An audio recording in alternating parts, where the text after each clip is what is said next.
جس کے نصیب میں سجدہ تہجد لکھ دیا گیا، اس کے نصیب میں خدا لکھ دیا گیا۔ جیسے محبت کی انتہا کو پہنچ کر معراج کا افسانہ لکھ دیا گیا۔ کوئی ان رنگ برنگی رونقوں میں ہی عمر بھر غافل رہا، اور کسی کے حصے میں خدا سے گفتگو کے لیے ویرانہ لکھ دیا گیا۔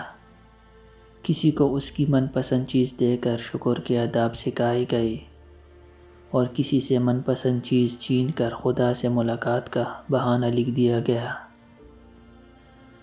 کسی کو آزاد کر دیا اس نے اپنی چاہت سے، اور کسی کے سامنے نیکی اور بدی کا پیمانہ رکھ دیا گیا۔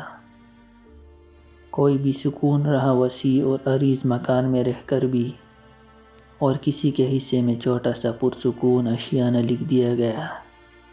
کسی کو پلائے گئے مسلسل ضبط کے گھونٹ، اور کسی کے حصے میں صبر کا نوالہ لکھ دیا گیا۔ کوئی محروم ہی رہا اس کی محبت کو محسوس کرنے سے، اور کسی کے حصے میں اس کے ساتھ دوستانہ لکھ دیا گیا۔ سارے دن تو سب کے لیے برے نہیں ہوتے نا، کبھی رو دیے حالات وقت پر، اور کبھی مقدر میں مسکرانا لکھ دیا گیا۔ یہ تو تقسیم ہے اس کی، کوئی مجرم ٹھہرا اور کوئی مظلوم۔ کسی کے حق میں گرنا ہو گیا لازم، اور کسی کے حصے میں گرانا لکھ دیا گیا۔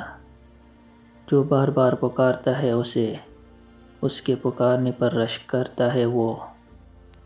کوئی ذرا سی دیر پر ہو گیا مایوس، اور کسی کے حصے میں بار بار سر کو جھکانا لکھ دیا گیا۔